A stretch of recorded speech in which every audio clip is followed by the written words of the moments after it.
Good evening, everybody. Sorry if I'm clearing my throat on the mic. Just trying to get everything set up, and then we'll wait for people to get here.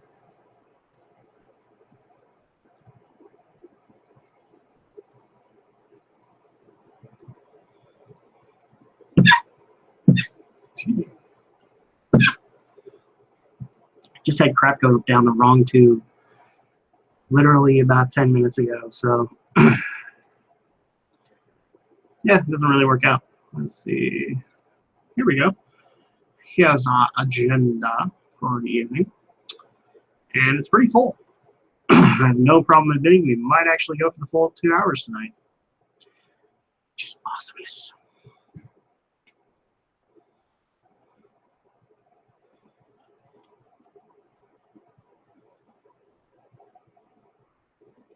So happy Friday, everybody. I hope everybody's had a good weekend. We're just waiting for people to get gathered so that we can have some fun and talk about the geeky stories of the week. And oh, look. I have to do some social networking. Yeah.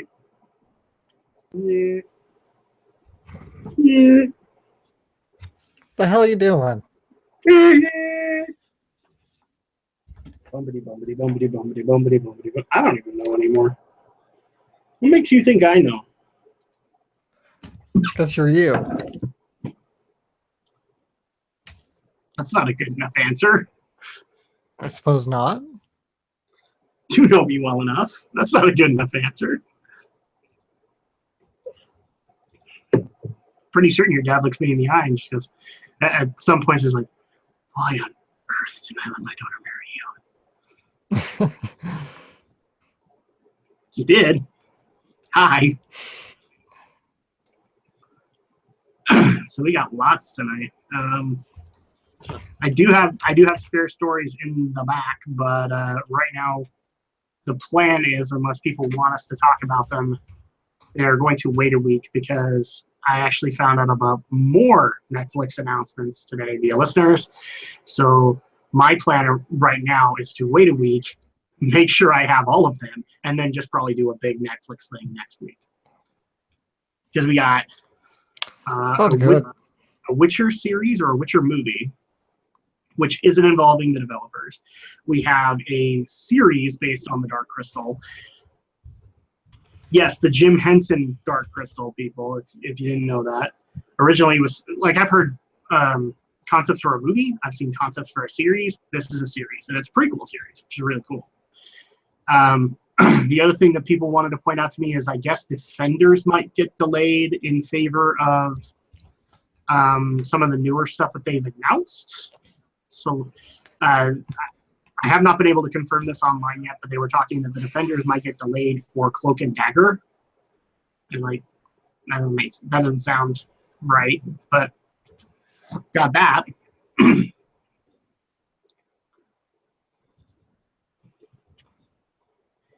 And there's still, and now there's rumors abound of a Sonic series that Netflix wants to adopt. So there you go. I've not confirmed any of this stuff, guys. I actually need to go do my homework. That's kind of why it got pushed to the spare story section. Because I can confirm 2 of them. That's it. But we've got so much more to talk about. I mean, we do have Sonic tonight. How Sonic Forces is going to proverbially break the dam. That dam was broken a long time ago. Have you seen DeviantArt? See, I'm glad that you're the one that said it, not me. Because now I can actually lord it over you. I thought I shut my No, I'm saying Sega broke the dam because up until that point, these characters were not legit. Now they potentially are. I find it funny that I hear Sega broke the dam and I know immediately what you're talking about. Here's the thing: is like me and Alex have actually been bouncing back and forth on this one. It was like, oh look, now every DeviantArt fanfic character is legit. Well, yes and no. I mean, they give you the option to create the characters, but there's no guarantee that they're going to take any of those characters and make them canon. No, my guess is the story will be basically Sonic Generations 2, and it'll center around the two Sonics, and then the custom character is just when you want to play on your own. Yeah, it's probably going either the route of Soul Calibur 3 or 4, Soul Calibur 4's create a character storyline, where it's mostly the same except for some mild differences, or it's going kind of more the route of, I'm trying to think, it's a level 5 RPG where the created character is not the main character. Is that White Knight Chronicles? Yeah, that's right. Yeah, because I know that one was where you have the created character, but the created character is not the main character, it's just a created character. Fire Emblem did the same thing for Heroes of Light and Shadow, which we'll never get. What are we doing? Well, all I can tell you guys is that I will actually create a custom character, and his sole purpose will be the utter annihilation of Cream the Rabbit. May want to work on your phrasing. Soul-crushing murder? How do you plan to do that just by creating a custom character? Imagination's a very powerful thing, Alex. Very, very powerful. Clearly, you haven't played enough WoW. All I have to do is create the character, then I can go to DeviantArt and fanfic and build the backstory. Not a whole lot of thought needs to go here. I'll build a story around how Cream the Rabbit murdered his entire village and now he wants to kill her. She's all over a rabbit. Yeah. For a female allegory of Tails. She is not Tails. She's not Tails. Tails is a totally different character. Well, yeah, I can kind of, well, yes and no. I mean, she was, first, at least to my knowledge, she was made for the anime, but then Sega decided to put her in Sonic Advance and have some teaser stuff in Sonic Adventure DX. Then Sonic Heroes came around and they saw, well, we need a flying team for Team Rose, which is meant to be the female cutesy-centric team. Oh, there's this rabbit. Yeah. Well, if it makes you feel any better, Alex, today I'm supposed to betray the Brotherhood and speak ill of Blizzard's decision. Because how dare they allow Destiny 2 a BattleNet? Yeah. Yeah, I swear, we just need to compile all of the assumptions people have made about us and then just, like, record a show where we're just pretending to be those stereotypes. But the problem is, I don't think... Trust me when I say this, Romney, that's been an April Fool's idea for me for many years. Yeah, the problem is, I mean, speaking only for myself, I suck at improv. So, and the second part is, people probably wouldn't realize that it's a joke. You'd have to, you'd have to come out front and say it, because it kind of reminds me of when the AVG ended and scripted an episode all around fan comments around a specific game, and he just basically made a script based on all those comments and read them as the nerd, basically. Yeah. Well, Linkara did it. Well, my main work. Linkara basically flipped the opposite in his History of Power Rangers, and when he reviewed the comic book version of season 1, he basically went completely 90-degree turn and just trolled the crap out of that video. Yeah, my main concern is not. Yeah, my main concern is not so much, oh, people wouldn't get it as a joke. I've worried we'd run into the War of the Worlds scenario where you have the people coming into the middle of the show not realizing that it's staged and then freaking out. The only difference is, well, it just means we would actually have to work in the Mickey Mouse Riot Squad. Somehow coordinate it with a bunch of people to come on to the webcams at the same time and make it look like Disney's finally doing a full-on raid. Well, let's be 100% honest. A lot of the stuff that we want to do, requires resources we don't have, and would cost a lot to make work just for that one time. Like I'd have to justify using that stuff consistently to be able to make that work. Yeah. So that's kind of the other downside too. Yeah. But see, here's the thing. I have my thing, and Alex has his thing, and Romney is apparently bringing back Romney's War. Because literally, a listener brought the pirate story to me and said, "Is this the beginning of another Romney's War?" No.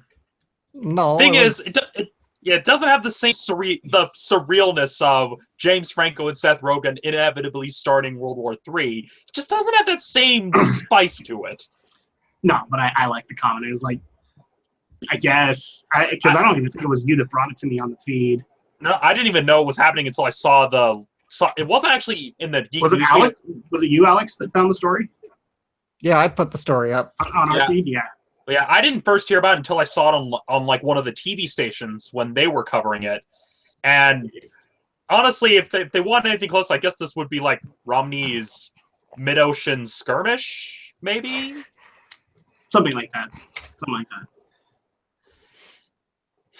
But like I said, we've got a full set of stories tonight, people, because I actually think we will probably use up the full 2 hours tonight. We've got lots to go into, including all the stuff we talked about. And we have a side story, like I just said to Alex, we do have a side story just in case. And the only reason that it's a side story is because I got some last-minute stuff for the Netflix announcements that I want to go confirm first before we talk about it. Because otherwise, it's just going to be weird. We can only talk about 2 of them. The other announcements we can't really confirm.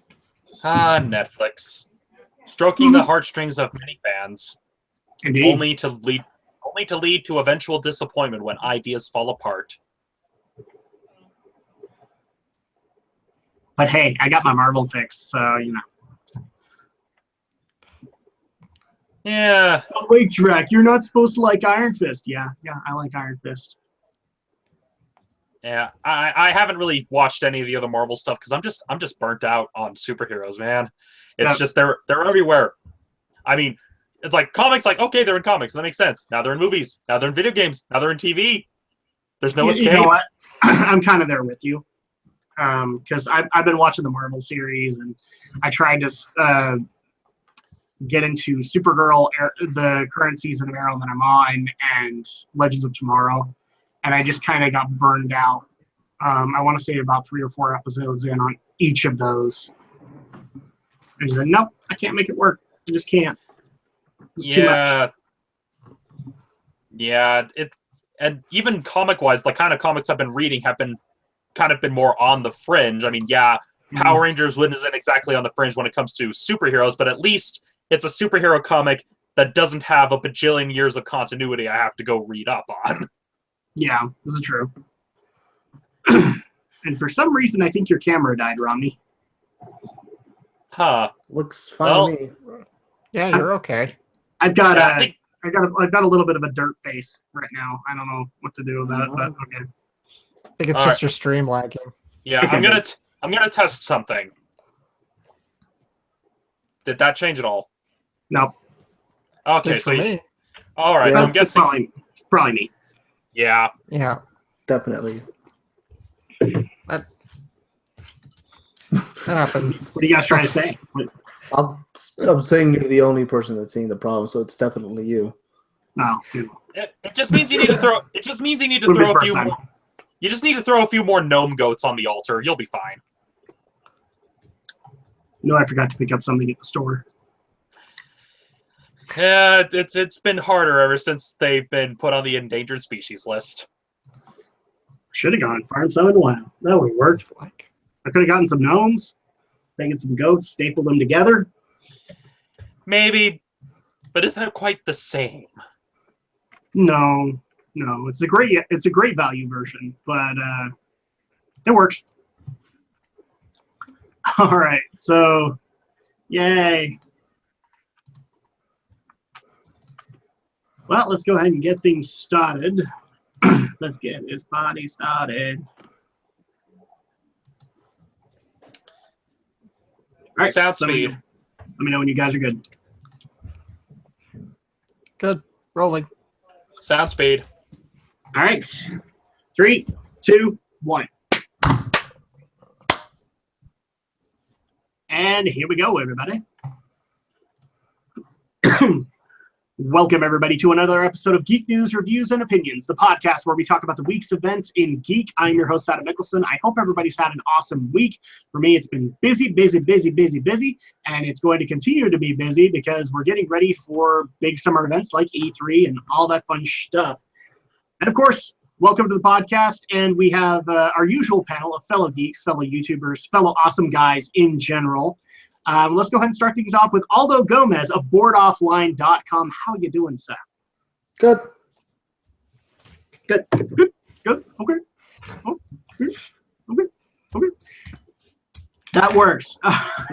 And also we're being joined by the Shadow Blazer himself, Alex Short. How are you doing this evening? I guess I'm all right, too.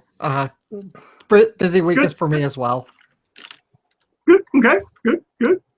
I don't know why I'm going into Stewie, but I'm going into Stewie and it's working. And then we're also being joined by Stephen Romney of Studio Ghost Utah of From the Shelf, Romney's Reviews. Romney, how you doing, my friend?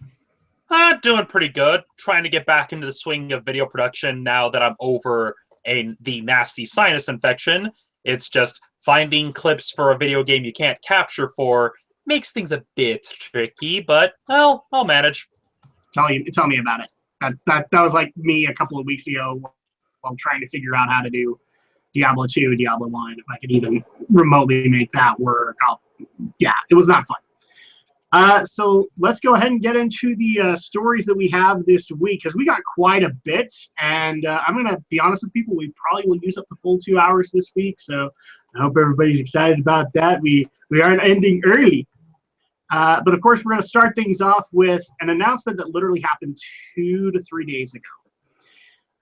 So to bring people up to speed, Sega has announced 2 games in the Sonic franchise that are going to be coming out this year. One is Sonic Mania, which is going to be made by an indie developer who was able to make a really great modded version of Sonic and is now creating Sonic Mania. Looks awesome.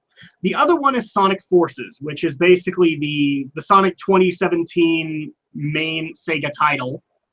And we've had a couple of interesting announcements with it. First of all, we had the announcement of the 2 Sonics again. So this looks like it's going to be the same build-up as Sonic Generations.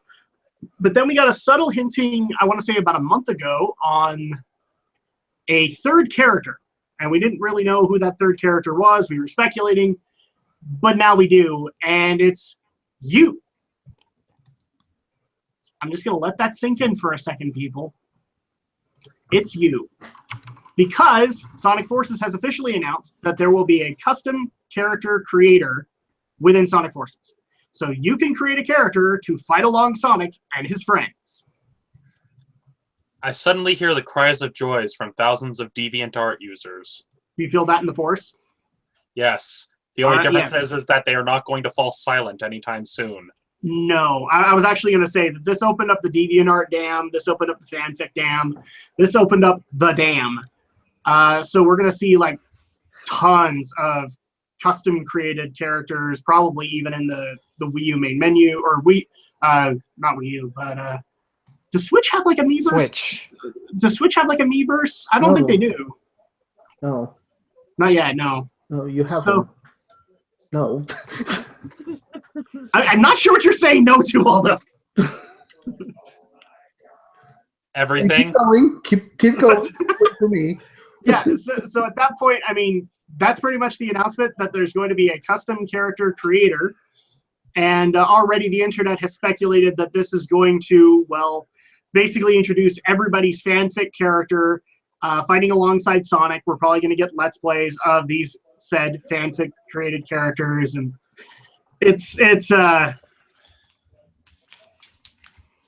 I can't make this announcement without just looking into the camera going, wah, wah, wah. Congratulations, Sega. Now you don't have to create 30 characters because 60 million just got made for you. And so let's go ahead and open this up to the panel. Obviously, starting with the Sonic fan himself, Shadow Blazer. How do you feel about this? And will you be creating a custom character to reflect the Shadow Blazer 3000? Yeah, probably, but let's be a little bit real here. I mean, we're all like, oh, this is opening the floodgates for DeviantArt users and fanfic users. What I saw in the trailer, it looks like it's pretty limited, though. It doesn't look like there's a whole lot of custom modeling to pick from. And, well, I don't know. I feel like I sense the air of a bit of a double standard in here tonight, because if this was a Nintendo property and if this was a Mario game, well, you'd all be freaking cheering us on because, yeah, we could oh, now you can play your Mii in a Mario game or something, and everybody would be going crazy and happy about it, and yet, because it's Sonic here, everybody's like, ha, there goes all those deviant or autistic kids again. Whoa, nobody said autistic. Whoa, you're not wrong. What? We didn't say that. Breaks on a bit, my friend. Okay, in fairness, to be fair, there is an air of truth about this.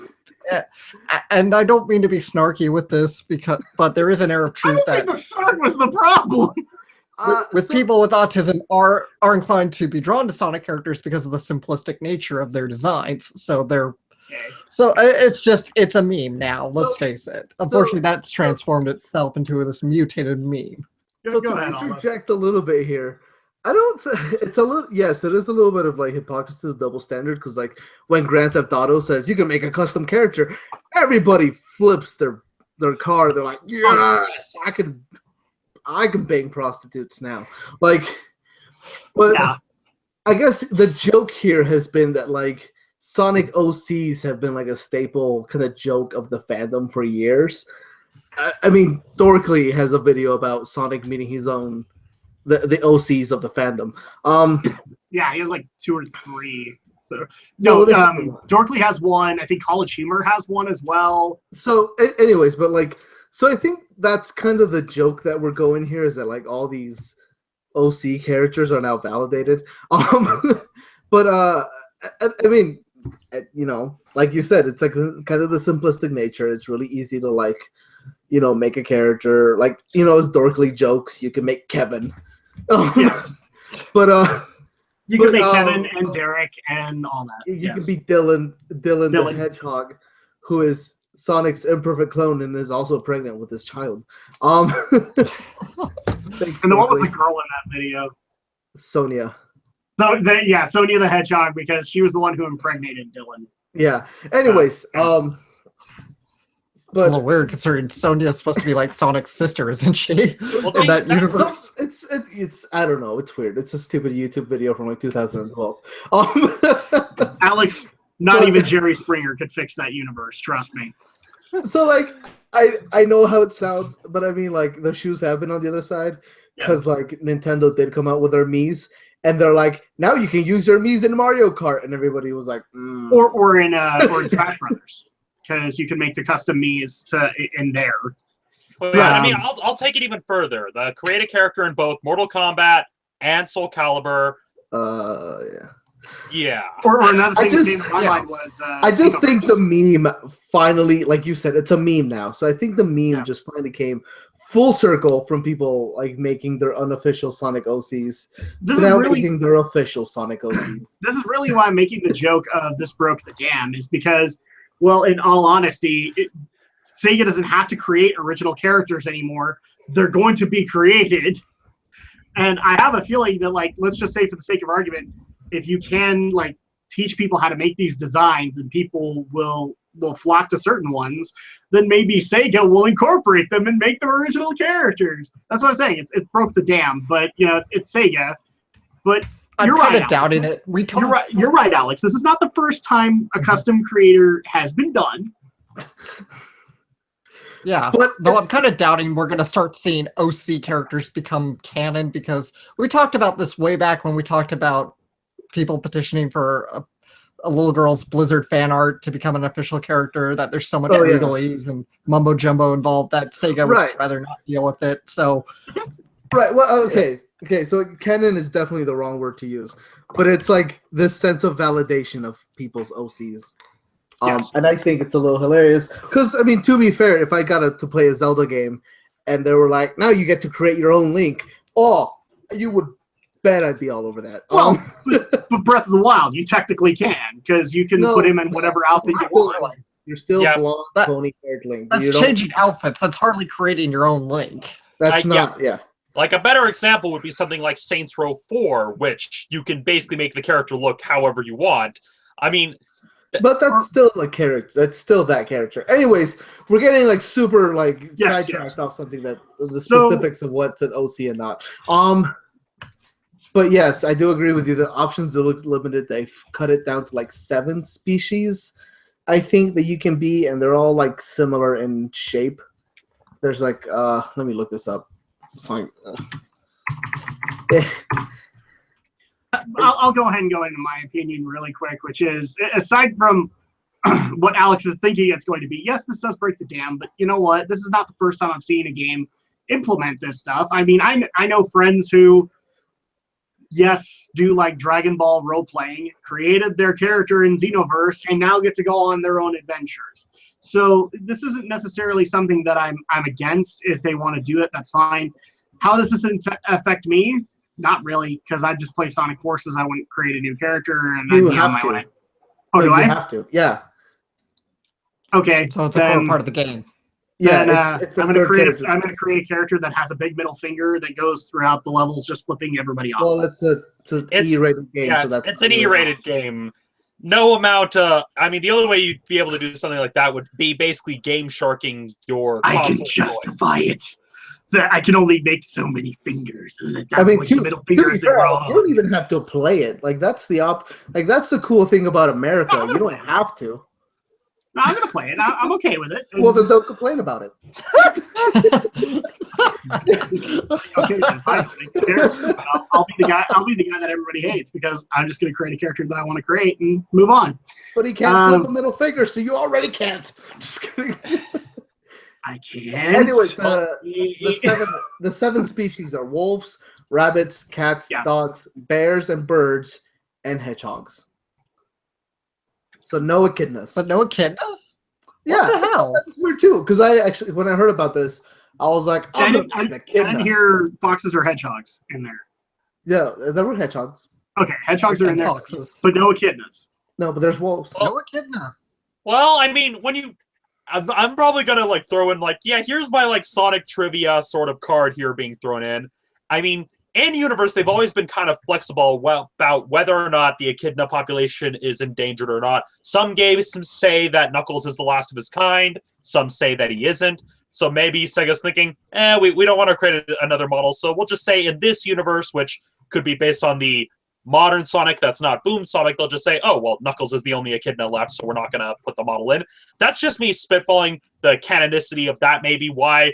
The real reason's probably we don't want to create the model, but who knows? Maybe there could be a narrative reason. Could be. All the echidnas were wiped out in the apocalypse that we've seen in all the trailers. Well, to be fair, they explained in Sonic Adventure 1 that they were wiped out because they pissed off Chaos because the other echidnas beat up the Chows to get to the Master Emerald. Chaos appeared, wiped out all of them except for basically Tikal, and somehow Knuckles was born sometime after that. Is Knuckles a Christ figure? Not quite. Well, this is why I like to stress. This is why I like to stress to people who love to harp on the stories of the adventure games. Don't take it too seriously. Otherwise, you just break your brain trying to. It's a Saturday morning cartoon. It's the equivalent of G.I. Joe or Rambo cartoon from the 80s. Just don't take it that seriously. If you do, you're just asking for trouble. It's times like these that I'd like to recommend to people that you come to the Geek News Reviews and Opinions podcast because you get such rigoring commentary like religion and whether or not the last remaining echidna is actually a Christ-like figure. Which to that I will say technically would be Tikal because she died but then was reborn. So, just reborn as a giant little glowing ball that guides you through the level if you get stuck. As Adam likes to call it, not Laura Bailey. Anyways, OCs aside, I'm kind of excited. I really like Sonic Generations. This looks like a very spiritual, almost direct sequel to Sonic Generations. So I'm kind of excited. I will say one thing I'm apprehensive about, and I don't know if you necessarily agree with me on this, but I want to bring it to you, is, don't get me wrong, I love Generations, and I love the levels that it actually created and made, not only for modern Sonic, but for old Sonic. But for Forces, if it's going to be Generations 2, I would highly encourage them to pick new levels instead of rehashing what we've seen before. Well, I mean, we've already seen conceptual stuff. I think it's just for Sonic Mania, but I could have sworn one of them was for Forces of Green Hill Zone going to be there. And I get that that's a given, but I don't want to have nothing but rehashes of everything that was done in Generations. Well, I mean, to be fair, Generations was an anniversary game. You were going to get nothing but rehashes. And I think for this one, now that they've stretched their legs on the Generations game, I think they're probably going to do a lot more original stuff. Which would be cool. I mean, to be fair, they could grab stages from nothing but Sonic games, like, again, and I wouldn't notice because I don't play Sonic, except for Generations and the original trilogy. Well, not to mention, there's also some obscure levels they could pull from as well. I mean, they don't necessarily have to pull from main Sonic titles. You could pull stuff from Knuckles Chaotix. You could pull stuff from Sega Sonic the Hedgehog. You could pull stuff from Rush, or you can pull from a lot of other Sonic games too. That's what I'm saying, though, is that if you're going to do Green Hill, fine, do Green Hill, but I don't want it to be like exactly we have to do Green Hill, Chemical Plant, Sky Sanctuary, all the stuff that we did in Generations. Branch out. Do some of the other ones. Generations. Yeah, that's the point. He wants them to press on, and I'm concerned about that too, because again, I've seen Sega go down the rehash tubes before. Even if they can throw a new coat of paint on it, but at the end of the day, it still feels like the old level, and that's the concern Adam and I think are both sharing here, is we want this to go forward, not just constantly rehash what worked. I mean, there's nothing wrong with going back to basics, but they're supposed to be going forward. I guess maybe I'm just giving them too much credit because I don't assume they would do that, but you guys have more experience with Sega than I do, so maybe they would. And honestly, like the way I see it, if they're moving forward, they may throw in some retro-inspired levels, maybe as DLC. That's probably how I'd see them maybe doing it. And it would not necessarily being as like tied to the main game, maybe just like either unlockables or just DLC of, hey, you want to play this level from Sonic Colors or this level from Sonic World using in Sonic Forces. Here's the DLC for that.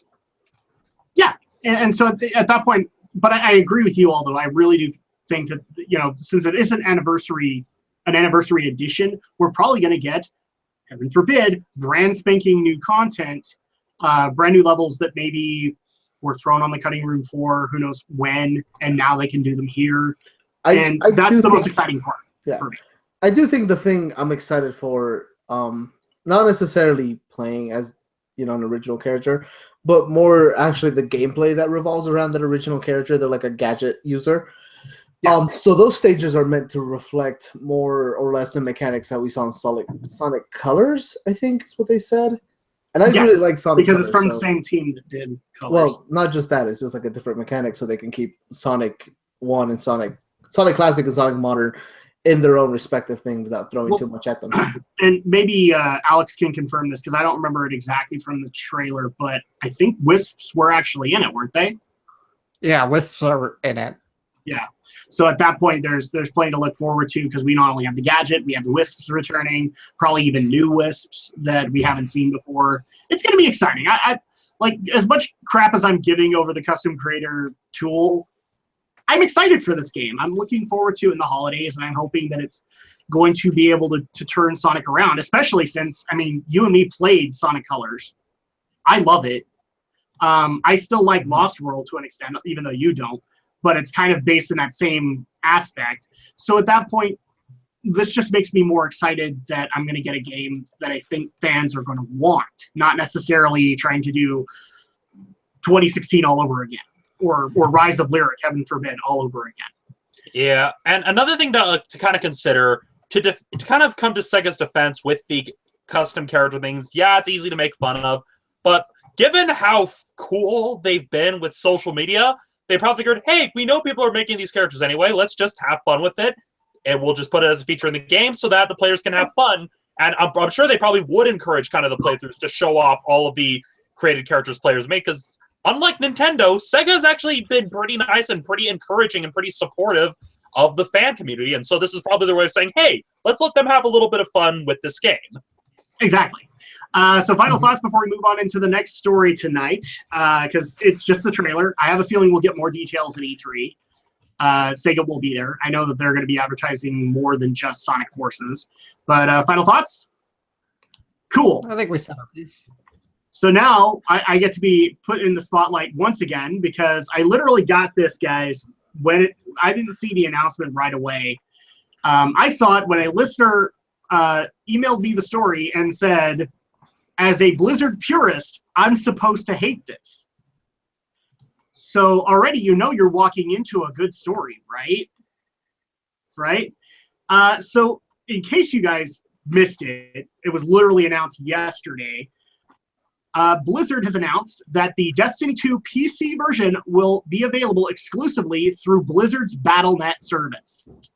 So for those who don't know what Battle.net is how Blizzard games connect via PC. They don't necessarily connect that way via consoles. So if you play Diablo 3 or if you play Overwatch, you're running off of the PlayStation servers, not necessarily Battle.net.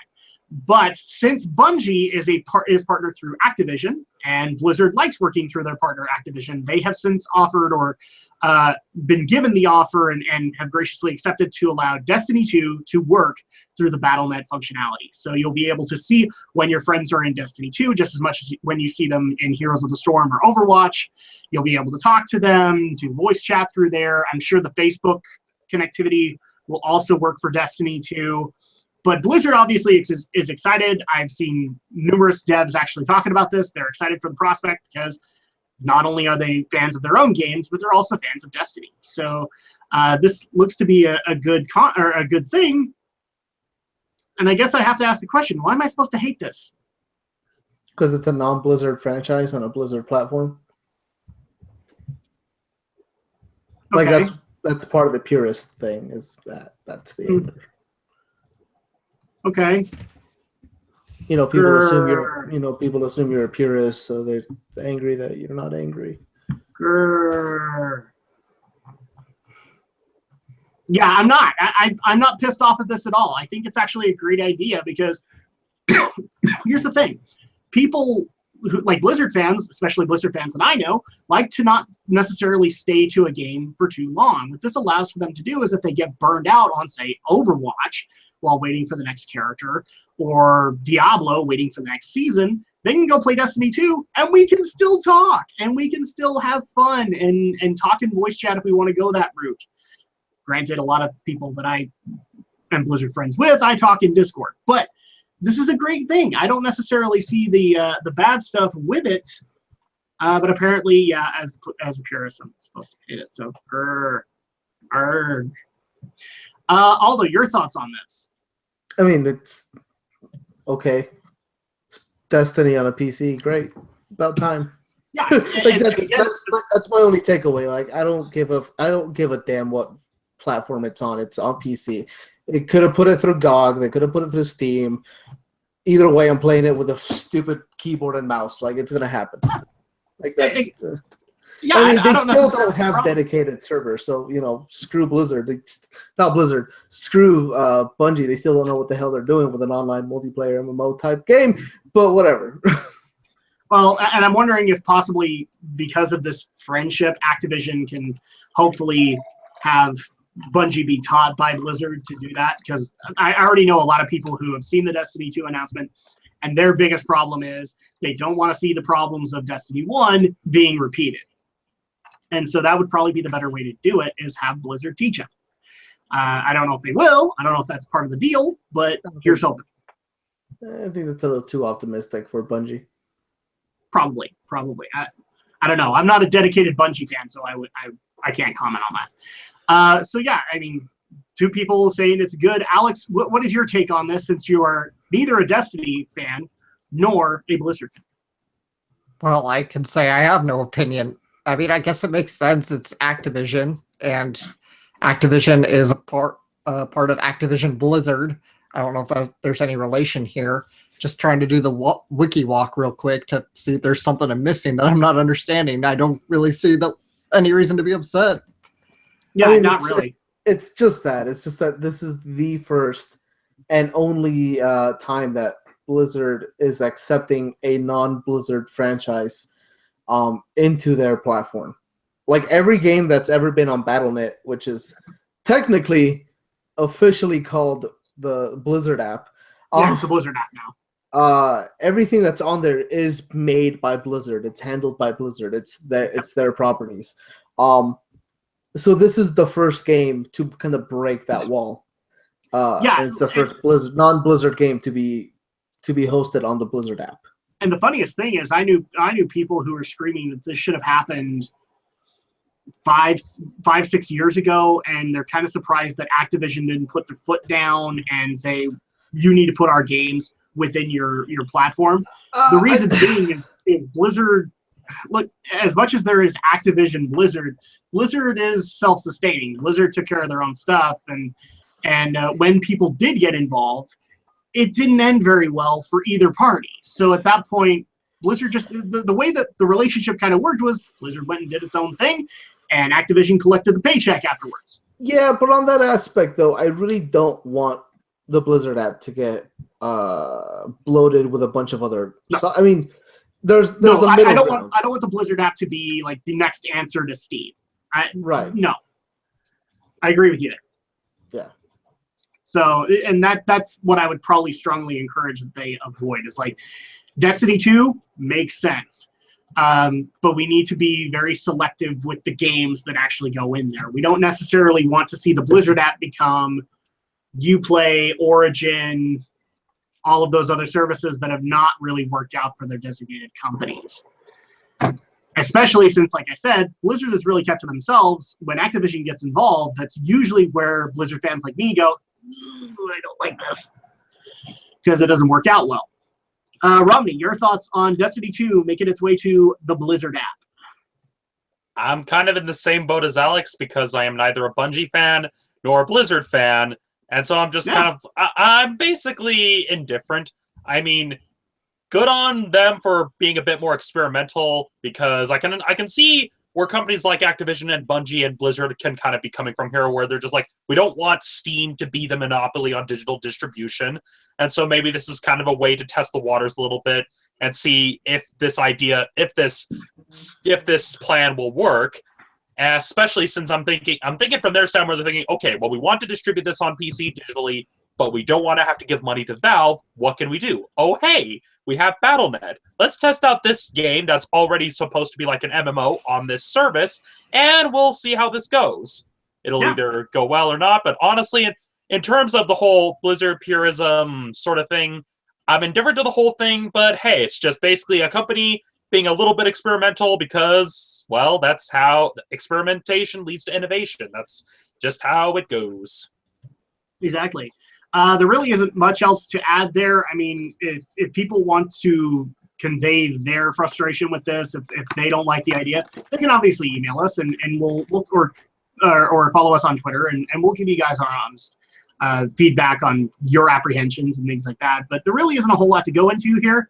So with that, I'm actually going to go ahead and move into the next story, which Aldo found and is a very weird but enjoyable read. Aldo, do you want to do the honors here? Because I think if I even read this, I probably would confuse people. But I mean, no, go ahead. That's the point. So the literal headline for this is that people are reminiscing about a PS1 JRPG that doesn't exist. Now, the way I understand it via the article, Toon Game devs made up a classic JRPG to help promote their new title, a Twine game about fandom, nostalgia, and Usenet boards. What they didn't count on was people believing the fake game was in fact real. So the article just goes on to show like various, I'm guessing, Photoshop images where they have like a PlayStation demo disc and they insert the title Arc Symphony in there. They actually created a PlayStation 1 jewel case with Arc Symphony on it, and it's like English version and all that stuff. They even had a PlayStation Store image for Arc Symphony PS1 Classic. I mean, this is a greatly elaborate prank, and it somehow worked. Is Arc Symphony the actual game that they were working on? That's the only part that I wasn't able to confirm in this entire story, is that that's the actual name of their game that they're working on. Let's take a look here. Yeah, because it doesn't. I don't think so, because it just sounds like they're working on some kind of game, like you mentioned about fandom, nostalgia, and boards. It doesn't seem to have a title. Just seems the Arc Symphony was just kind of, it's JRPG-ish sounding, I guess. But through their tweets and through their various images, they apparently created nostalgia for a game. Okay, looking at it, looking at it and looking at their actual website, Arc Symphony does seem to be the official name. Okay. Okay. All right. So then at that point, it's just like they through this nostalgia, they created hype for their own game. But now everybody, I guess you could say it kind of backfired, because now everybody believes that it was an actual part of the PlayStation 1 library. Well, here's the thing. Human memory is a very, very interesting thing. It's the same thing that can lead to people, say, remembering a certain film about a certain genie starring Sinbad that doesn't actually exist. Or how people can say, oh, there's a hyphen in the Kit Kat logo, where there is no hyphen. Or, oh, Mr. Moneybags on Monopoly had a monocle. He didn't. Never did. Or how Berenstain Bears is spelled with an E, but it's actually spelled with an A. Like, it's actually kind of fascinating. I saw a video breaking down what people term the Mandela effect, named for the fact that a lot of people in South Africa thought Nelson Mandela died when he was in prison in the 80s during apartheid, when in reality he actually died, I guess it was the early decade of the early aughts. And so here's to basically simplify the explanation. When we remember things, we're not remembering them exactly. We're basically recalling a copy of a copy of a copy that is basically being created every time we recall that memory. It's like taking a scan of a doujinshi page, running it through a scanner, then taking that copy, running it through another scanner, so on and so forth until the image is completely deteriorated, which is why it's very easy to plant false memories. And when you look at the jewel case that they designed for Arc Symphony and how they basically made it look generic but unique enough to look similar to every other JRPG jewel case that came out for the PlayStation, naturally, people are going to think, oh, that looks familiar. I remember playing a game like that, even though it doesn't actually exist. Because human memory is fallible and very, very easy to trick. But what's even better... No, it's not. Romney, don't you know we clearly stepped into a parallel universe? There was a universe in which this game existed. I can test that. Sorry, that I had to get into that. That's the other side of the coin of the Mandela effect, where people actually believe. I have a feeling I'm going to get emails after this of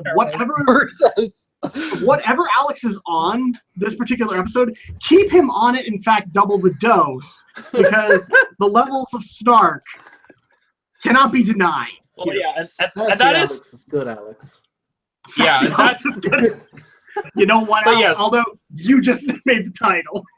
Yeah, but yeah, to continue on the point, that is the other explanation a lot of people latch onto, is that for some reason, because you're special or something, you accidentally slipped through some sort of time slip into a dimension that is similar enough where a lot of the same major historical events happened, but incidental details are different, like the Sinbad movie, or Berenstain Bears, or the Kit Kat logo, so on and so forth. And I kid you not, there are some people who really vehemently believe in this crap, where it's like, oh yeah, people are jumping dimensions all the time. It's just there are videos on you. There are videos upon videos on YouTube about this. There's websites, YouTube channels, people who will basically talk about this to no end. And when you challenge them, when you present them with the facts, they lose their frickin' mind. I mean, the only thought that comes to my mind is, back to the story here, is that considering what the game is about, I cannot think of a better advertising campaign, and I can honestly say this has never been done. is that point is like, if you're going to feed into the nostalgia, then yeah, you make it basically sound like this thing was part of a library. I mean, you could have easily done, they did PlayStation 1, you could have done PlayStation 2, you could have done Super Nintendo, and people probably would have bought it just as much because of the way that they actively advertised the thing. So I'm going to applaud these two game devs. I don't think they're named throughout the article, but yeah, they are. Okay, they are. Yeah. Sophia Park and Penelope Evans. Thank you. I'm going to applaud you guys. I mean, just right here, man. This is like the greatest advertising campaign I've seen. Probably, like, I'll have to go back into my memory, but I think this is probably the best thing I've ever seen. Yeah, it's just funny seeing like the tweets from the people who actually believe this exists that they included in the article. Some even acknowledge, like, is this a Berenstain thing? Yeah. It's just... yeah, what makes that even better is, like, so we have some Twitter pics in this article, and eventually when you get a little further down, there's replies, and I looked these things up on Twitter. People are buying this. It's like, oh yeah, I totally played that when I was a kid, and I remember beating it. It was such a lovely ending. Okay. Well, yeah, that's the thing.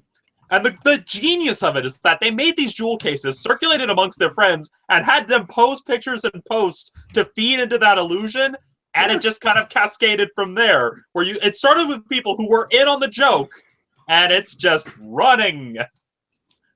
I officially make the motion for us to officially advertise Geek News, Reviews, and Opinions as if it was the greatest podcast ever 10 years ago. Let's make that happen. Well, that's a little hard since like podcasts were barely fledgling 10 years ago. Yeah, kind of. You may want to get a little closer to the ocean there, Icarus. Yeah. Kind of miss. What can I say? So yeah, I mean, final thoughts on this one, because my mind's blown, and I know that Aldo has not voiced any opinions on it. It's just, I mean, good job, jolly good show, Gold Shadow. Good show. Awesome. It's like, if these, you know what, I get that these guys these two are game devs, but I almost want like all the big advertising firms to start offering these two jobs, because this is brilliant. This is something that I don't think has been done. So that's my thoughts on it. Final thoughts before we move into the next story, because this has officially blown my brain.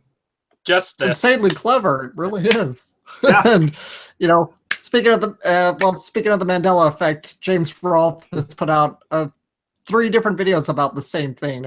One about movie titles, movie quotes, and a few other factors that he talked about. So go check out James Rolfe's videos on this. Yeah, to add to that, another video I would also recommend is Captain Disillusion's video on the effect, because that's where I got the information about how memory works. Like, James Rolfe goes into the cultural aspect of it. Captain Disillusion goes more into the science aspect of it. All right. And so let's go ahead and get into our Nintendo talk this week, except it's not really about Nintendo. It's about the black market. I really wish I had dramatic music here. I really wish I had dramatic music here. So our story tonight regarding Nintendo is more along the lines of the bootleg business around Nintendo, not necessarily Nintendo itself, because the bootleg amiibo business, as well as the refresh my memory, Aldo, what are the cards again? Amiibo. Yeah, amiibo cards, right? So at that point, through these cards, we actually are having fixes of the problems that Nintendo has had with amiibos. Because I can't even believe I'm saying this, but some people on the black market are actually selling them for... Well, don't call them black... It's not a black market. Yeah. Don't call it what it's not. I don't know if another term to use, although... Well, it is a bootleg market, so... It's a bootleg market, yeah. So at that point, I mean, this bootleg market is actually helping the cause of getting amiibos in people's hands, unlike Nintendo, who, well...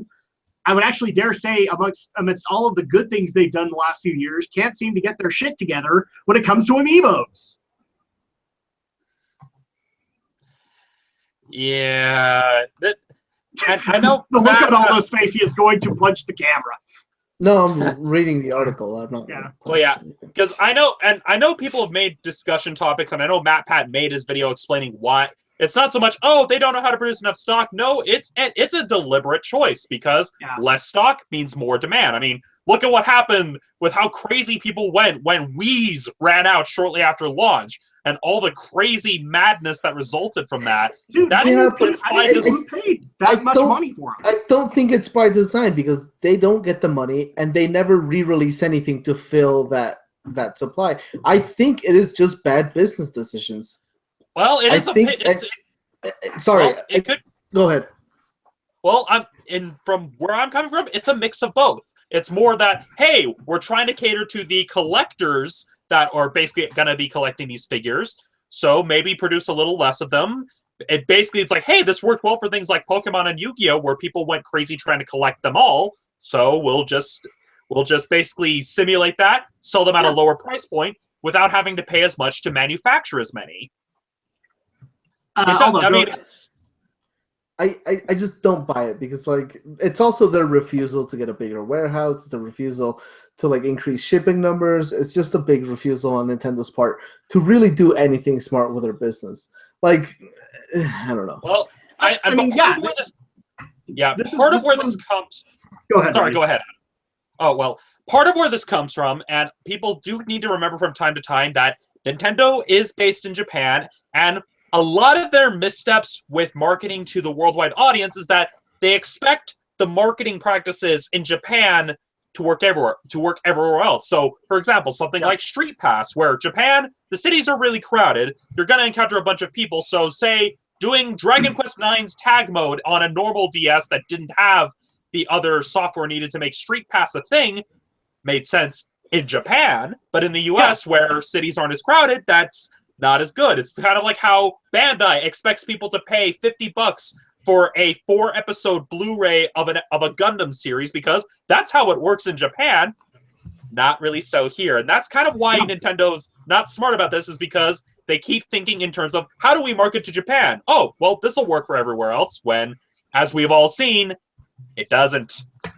Well, and that the point that I was going to bring up is, like, for as much as we want to say that Nintendo has done good this last year because the Switch was released, the problem is that, at least to me, the Switch was kind of counteracting blunders that had already been made because these are the two biggest blunders that come to mind in the last few years: Amiibos and the lack of availability for them, and B, the NES Classic, when that came out, how unavailable that was and how much more demand there was in the US for it, and how Nintendo never met to that.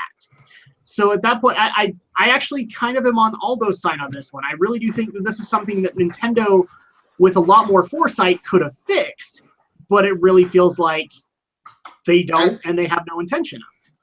And to be fair, I have been saying pretty much since the inception of the Amiibo that these like Amiibo cards that fans are making is exactly the thing they needed to have done from the get-go. Mm-hmm. Yeah, exactly. All right, back to the main story. Yeah, the reason we're on this topic is that, well, there's a market starting to emerge of people not making bootleg figures, but making bootleg Amiibo cards that will basically have an NFC chip in them with all the data that are on the Amiibo, so that and the seller they're talking to sells them for like 99 cents on eBay. He's based in southern Wales, and so that's kind of where this is coming from. Is that now there's a market of people basically selling, hey, here's the card with the Amiibo data, so you don't have to find the figure. If you want to get the exclusive in-game stuff, buy this card, scan it into your system. It's not going to flag your thing because it works off of an NFC chip, which stands for near field communication, for those of you who don't know the terminology. And that seems to be where this market is coming from, saying, hey, you just want, say, the exclusive weapon you get in Breath of the Wild, or, oh, you just want the cool things you get in Fire Emblem Echoes? Here's a card with all the data you want. There's even an app that has the data that lets you use your phone as an Amiibo. You just activate the NFC tethering and can just hold it to your system and it'll do the trick. And that's the kind of market that's starting to emerge because of this misstep by Nintendo. And I'm glad that they actually brought up the Breath of the Wild stuff, honestly, because I'm not a guy who's actually going out looking for these things. Like I like a lot of the. I believe there's a Wind Waker one that gives you the Wind Waker tunic. There's Skyward Sword that gives you the Skyward Sword tunic. You can get Great Fairy Link and all that stuff. I think those are all cool. I'm more interested in the Guardian one, which summons a Springy box. And then also, I can't remember which one it actually does it, but it actually gives you an Epona, or it gives you like horses. It's Twilight Link. Twilight Link. Gives you so, so at that point, I like those concepts, but for those people, I mean, the friends that I talk to who are playing Breath of the Wild, minus you guys, are all frustrated because that's what they want. They want to look like these particular links, and they can't get their hands on these figures. So in a lot of cases, I would actually go to them and give this as a viable option. I'm not usually the guy who does that, but this is one of those things where I think Nintendo has faltered. This is something that should be an amazing thing for everybody to enjoy, and I just don't think Nintendo has ran this very well. In fact, this guy, I would dare say he's made a good enough idea out of it that maybe Nintendo should consider hiring him. But they won't. They won't. No. Nintendo. Are you kidding me? He's from Southern Wales. He's not going to get hired. He's not in Japan. It's not even that. It's stuff. Nintendo is nothing if not petty. I'll just say that right here. Nintendo can be very petty over a lot of things. That's kind of why a lot of companies that tried working with Nintendo are equally petty back. Case in point, the PlayStation. Yes. So, I mean, at this point, and I know there's going to be that one guy who's going to email me and just be like, this is such a travesty. This is against everything you stood for a couple of years ago. And yeah, it kind of is, but I have to compliment this guy. Guys, it's more than one. Guys, it's a market. They solved the problem. They solved the amiibo issue, and they solved it in. I don't know. I actually want to look into the money details on which is more expensive, the figure or these cards. I would guess these cards are cheaper. So at that point, he made it more cost effective. Yeah. I want to give this guy like. Well, I was gonna say I want to give this guy a hug, but really, I mean, I want to shake this guy's hand because he's fixed a problem that Nintendo I don't think ever will. To be fair, like, okay, sorry, because it's kind of getting my nerves. It's not a guy. It was like the community. Right. The community figured out what the NFC chips were. They've put all this information out on the internet. You don't even have to buy them from them. There are instructions all over the internet telling you what NFC chips to buy, where you can buy them for cheap, where to get the amiibo information, how to upload it, like all this stuff. This is something the community did, not a guy, Adam. Sorry, my apologies. Yeah, because in this article they interviewed 2 sellers, but they're not the only 2. It just so happens that these 2 sellers are both based in the UK, one in Southern Wales, another in a different area. And yeah, I'm kind of with you. Yeah, we often say, hey, we don't believe in piracy, but this kind of shows, hey, Nintendo, kind of want to address that. Even if not making more amiibos, just make more cards. Kind of revive the e-reader idea that you had for the GameCube, where, I mean, that could even be a way to, like, distribute and advertise demos and stuff. Is like, hey, have these, like, special cards that can unlock these things that you sell for a cheaper price. And it's really hard to have sympathy for them. I mean, to be fair, you really shouldn't have sympathy for any AAA company. But nope. It's really hard to have any sympathy for them when, first of all, they're locking content behind these, and then they don't provide enough. Like, DLC is one thing, because you can buy DLC, 99% of the time you can buy it offline, right? Mm-hmm. Like, with the exception of the company going under and like their stuff's been taken off the marketplace, which doesn't happen all that often. But with the exception of that situation, you can always get the DLC. With Nintendo's Amiibo stuff, you can't. There are parts that are giant sections of Splatoon that you can't access because you don't have the Amiibos. Epona is blocked behind an Amiibo. Like, there's a bunch of stuff that's blocked behind Amiibos that you can't do, and I'm not gonna go pay a scalper $60 for a figure. I will happily pay a scalper $60 for every Smash Brothers Amiibo, which is available. But the thing also is, like, when it comes to Zelda and these outfits, like, what was the biggest advertisements that were made about Breath of the Wild? Is how open world it is and how many outfits you can get and how much food, like different varieties of food you can cook. And so at that point, to put these things behind, for lack of a better term, a pay game, and then basically making it so that, there's only maybe 100 available, that makes no sense. Yeah. It does not incentivize people to go and do these customized or to do these amiibos. It basically says, well, screw you, Nintendo, because you're not making these available. That was actually one of the things that irritated me about. I'm glad you brought up Splatoon. Although I wanted, like, as soon as I got into Splatoon and I loved it, and then I couldn't find, like, I found one of the amiibos that I needed, but I couldn't find the other two. You're like, oh crap. Right, but I mean, to be fair, there is like a difference between the Splatoon content and the Zelda. Most of the Zelda content, stuff like Epona, who has become like a staple of the series since Ocarina of Time. Yeah. Putting that behind an amiibo that you can't find, okay, that's bullshit. The other stuff, okay, costumes, fine, whatever. Like that's a really nice. If you got it, this is your trophy for it, right? Yeah. But like putting a bunch of challenge levels behind a wall, like or whole dungeons, like with Fire Emblem Echoes with the Almond Celica amiibo, whole dungeons. Yeah.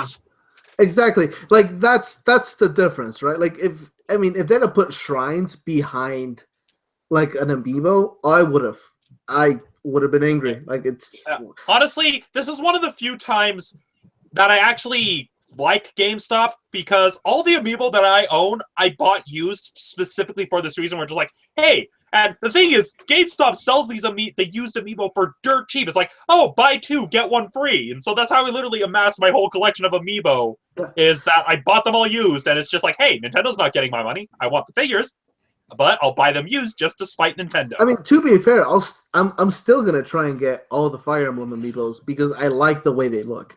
I'm gonna try and get all the Zelda amiibos because I like the way they look.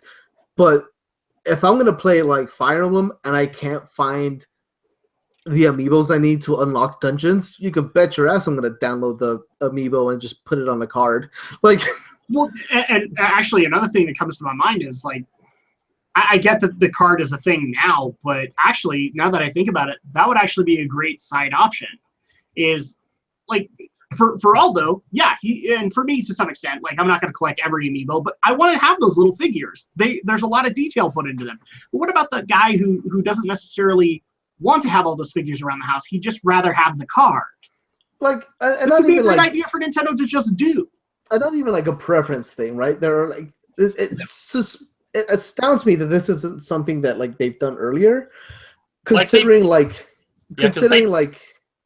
you're right. I think you're gonna bring up what the Animal Crossing amiibos. Yeah. So that's one thing they've done, right? But like, it surprises me they haven't done this from the very beginning, because Japan is very notoriously known for like having small space in their apartments. Yeah. A lot of Japanese people especially youths, don't like to like buy collector's editions that have like statues and stuff because they don't have places to put them because they live in tiny apartments. Yeah. That's part of why the Kinect did not take off in Japan, because it doesn't work in tiny apartments. Mm-hmm. So it surprises me that from the get-go, Nintendo never offered this solution, because you do have a lot of people who want the amiibo benefits but don't have the space or the storage to get them, right? They don't have a place to store them. Like, I have a friend who played Skylanders, and he had like 2 buckets of Skylanders, and he was just like, "Here you go." Yeah. Like, it's one of those things. It astounds me that they haven't like. This is a story where it feels like the bootleggers make more sense than the console developer themselves. Well, that's true most times, I think. Yeah. It's just, I think the morality here isn't. I mean, there's that sense of morality here, right? Because it's technically stealing. Yeah. Is it any more stealing than buying a used amiibo from GameStop? I don't know. Well, yeah, there's truckloads of gray area in this particular argument. And at that point, I mean, especially to the people who are probably going to bring up, because I'm sure I'm going to see in my email, like this versus private servers. I don't know if you can necessarily argue those two or compare those two. I really don't. Because in a lot of cases where I just feel like Nintendo has flubbed this concept from day one, and where the bootleggers actually, I think, did a better job of advertising, a better job of putting this material out than the console makers themselves. I don't know if I could call this a similar deal to Blizzard and the private servers. I really don't know if I could call it that. Yeah, I think the key distinction here is that even if you get these bootleg amiibo, you still have to have at least paid for the main game, because the Nintendo servers and stuff like that will detect if you're using a ROM on a console. And yeah, there are people who've done workarounds. Whereas with a private server with Nostalrius, that's a whole separate can of worms, because that one was a specific violation of the terms of service you agree to when you sign up for World of Warcraft. Whereas here, like, when you buy an amiibo, you're not given a terms of service thing that you have to agree to every time you buy it or every time you use it. I mean, it's probably in the fine print when you get a Nintendo Network account, but I don't think it would be exactly the same, because with the amiibo, you still have to have the dang game. Exactly. So that's why I'm saying I don't know if I can necessarily compare these two. Alex, you've been amazingly quiet throughout this whole discussion, so I'm going to give the floor to you really quick. What is your thoughts on this situation overall? I mean, as messed up as it is. Well, yeah, quiet. You haven't given me a chance to really speak, but sorry. And now you've kind of officially uttered all the opinions I could utter, because I'm pretty much in agreement with all three of you that, you know, you're a company, you're not giving into your market demand, you're not giving the market what it wants or what it's desiring. Well, that's on you. And if you can't deliver that, then you kind of deserve to get what you get. Sorry, Nintendo, you want people to pay your money to you legitimately? Start funneling in legitimately. I don't want to pay $60 for a scalper either. This is the Sonic the Hedgehog amiibo that Aldo gave me a while ago. You know, pretty nice, but not worth paying upwards of $60 or more for either. No. Yeah, $60. You guys pay $60. I don't even. How much did I pay for Shulk and Samus? I don't even know, honestly, because they were limited. I probably paid, if not close to that, I want to say about $10 cheaper. But I've always looked at the amiibo prices and been a little disappointed, especially when you already do have to fork out the $60 for the game itself. Well, to be fair, I mean, that's kind of the appeal of the amiibo, right? Is that it's not necessarily tied to a single game. So, like, you can buy a bunch of amiibos and, like, you'll get that benefit, you know, going forward. But, and I mean, and if you're buying them retail, you should never really be paying more than, like, the $13 that they're typically sold for. No, but because the lack of supply, that has made a lot of people who really want these things go out and pay $60, $70. I think even I've heard of cases of $100 where they paid $100 for limited. I think I've seen cases of the Splatoon amiibos being done for that, and Zelda amiibos being. I had a friend who paid, I think, $60 for the Shulk amiibo for Smash Brothers. Yeah. And that was GameStop exclusive. That's top of the page, eBay right now. There's a Link amiibo, Ocarina of Time Zelda 30th Anniversary Rare, going for $86.41. Free shipping, 115 sold. That's outrageous. I would not pay that much money for a 50-cent piece of plastic, basically. Yeah, and honestly, at this point, I mean, I'm probably gonna start buying some NFC cards and making my own amiibos. And if I happen to find them in stores, I mean, I will happily buy the amiibo figures I want. But I'm not gonna beg on my knees asking Nintendo to zip up his pants and just give me an amiibo. Like, yeah, it ain't happening either. Yeah. So just to kind of wrap things up, because unfortunately I think we've hit pretty much every detail that we can here. It's a sucky situation overall, but hopefully at some point Nintendo will get their act together, because we know that the SNES Classic is coming soon. Yeah. Oh, God. Well, they've already talked about it, that that's happening, so. Yeah, honestly, to kind of wrap it up, Nintendo needs to take a cue from China in this case to kind of tie in. there's a black market for rhino horns, and what China has started to do is they funded a company that has basically been flooding the market with 3D printed rhino horns, selling them at a cost less than the real rhino horns to force them out of the market. So Nintendo maybe needs to take a cue of, okay, let's offer an alternative cheaper than the amiibo to basically render these bootlegs unnecessary. But when has Nintendo been known for doing anything sensible? I know, right? So that wraps up the tech portion of the show. Now we're going to get into the entertainment portion, and it's appropriate that we were talking about, bootlegging and stealing people's property and all that fun stuff, because the first story we have for entertainment is apparently Conan O'Brien has been stealing jokes. Now, to the listener that actually posted this to me or emailed this to us, I hate to be the one to break this to you. This is an ongoing case. This is not first time. This has been going on for a while, because there's actually more claims than this article gives. Because I remember this happening a few years ago, and only 3 of the claims that are being brought up in this story are actually being brought up. So, specifically, Conan O'Brien has been making some jokes that Alex Kasseberg, I think is actually how I say it, or Alex Kaseberg, is saying that he is stealing from his social media feeds and blogs. Specifically, the jokes that are going to court are when he poked fun at Tom Brady, the Washington Monument, and Caitlyn Jenner during a monologue a series of monologues between December 2014 and June 2015. And like I said, they've gone to court already, and there were numerous claims, but unfortunately 3 out of the 5 are actually being treated as copyright claims and are going to that next step. So a judge has ruled that only 3 of them can go. That could. They haven't said they will.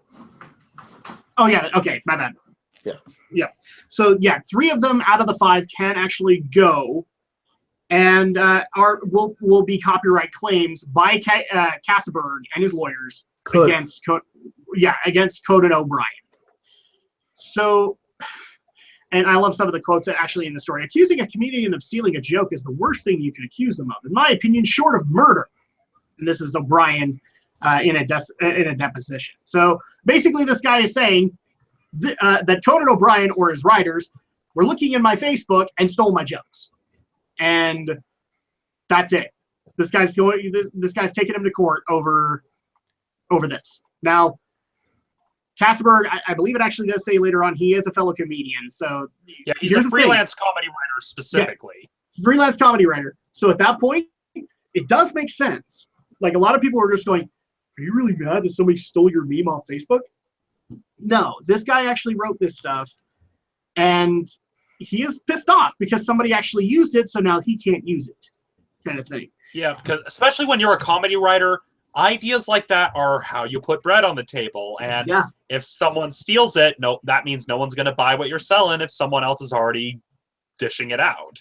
Yeah, at this point, if he was testing it, however he was testing it, and then Conan uses it, well, you don't need to test anymore because Conan's already utilized it, and now he's going to sound like he's ripping off Conan when he presents it in either his or other people's routines. So at that point, it is actually a problem because jokes are, in this case, bread on the table. I was going to say bread and butter. I don't know why. But yeah, this is bread on the table. So at that point, Conan did take this from him and is now going to court, and they have to answer for it. That's the allegation. That's the allegation. There's no proof that he did. I mean, part of the article also states, and this is something that's very true, especially for topical comedy, is that there's not a whole lot of variation between jokes, and a lot of the difference between jokes is usually delivery.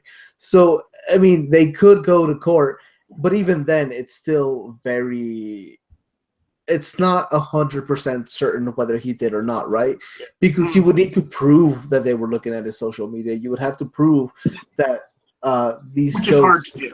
Yeah, exactly. So there's like a lot of stuff. So it's not that he especially when it's jokes based on current events and public figures, which makes it even more complicated. Which because for Conan, you have to immediately assume that that's the case. He's on a talk show, which means any joke that he's going to be making, there's going to be some kind of variation on his competition. because those are the current events of the day. So it's very difficult to prove. Mm-hmm. Yeah. So what we're saying is they could go to court, and he might have. They aren't. It is not sure yet whether or not they will or not, and it's not sure whether or not he did. So just legalese, Adam, is all I'm saying. Just correcting your legalese. Thank you, because my legalese probably just sucks. It's terrible. Really, what we should have had happen is had the lawyer on the show read this, because it probably would have been better. Well, there's not much else to really say aside from what Aldo has already summarized, and that is that it's basically they're not necessarily going to court just yet. It's that it's very much a case where, hey, there's the possibility that they could go to court. There's going to be a final pre-trial conference, which is basically more akin to a hearing, where it's basically both sides, the plaintiff and the defendant, presenting their cases and basically presenting it to a judge saying, hey, is there enough here for this to actually go to trial? Now, what will most likely happen, which is usually how these lawsuits tend to pan out, is that there may be some sort of out-of-court settlement to avoid the trial, mainly just because, and I'm just going based on my fairly limited understanding of law in this case, if it went to trial and it ended in one favor or another, it could set a kind of scary, not as scary as other trials, but it could set an odd precedent that could be used in later trials. And that's why a lot of these lawsuits tend to settle out of court, is to avoid that. And so far what we know so far is that there's a pre-trial conference scheduled for August, and it's basically both sides presenting their case. A key witness on Team Conan is Patton Oswalt, who's being subpoenaed as a witness. Caseberg being represented by his attorney. It's very much a case of, hey, this isn't quite going to full-on court yet. There's still a lot of prep work, and it really just comes down to the judge saying, okay, there's enough here that this needs to be deliberated in court. Yeah. So, given the facts that have actually been put out, Alex, I know you haven't kind of chimed in on this one. How does the story make you feel on it?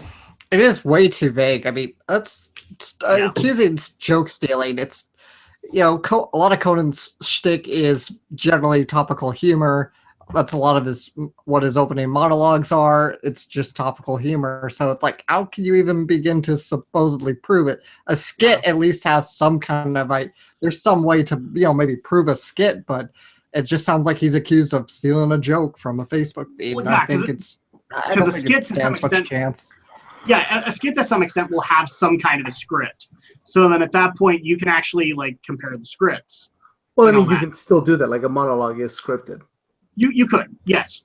But it gets a little bit more vague because of the fact we're getting into current events, and there's going to be so many other people who are going to be approaching said current events. I think this is, like Romney was saying, this could set a dangerous precedent, assuming it does do that thing.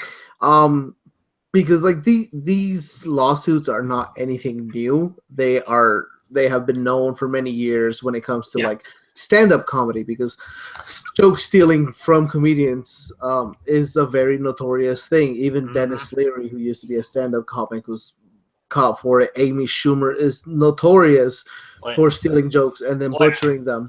And Carlos, and I know the main one that everyone likes to bring up is Carlos Mencia. I think is the go-to. Yeah. Mencia. He's kind of the go-to person that everyone brings up when they talk about joke stealing, because I think he was someone and he was one of the cases where they actually did prove he was stealing jokes. Yeah, well, on top of that, he performed 5 minutes of stolen material from George Lopez in front of George Lopez at a comedy show. So, there was that. That's either stupid or that's either ballsy or stupid. Probably both. He didn't know he was in the audience. But yeah, so I mean, but this is a kind of a little bit unique in the fact that this is kind of they're going after a talk show host who not only probably doesn't write half his own material, because he has a team of writers.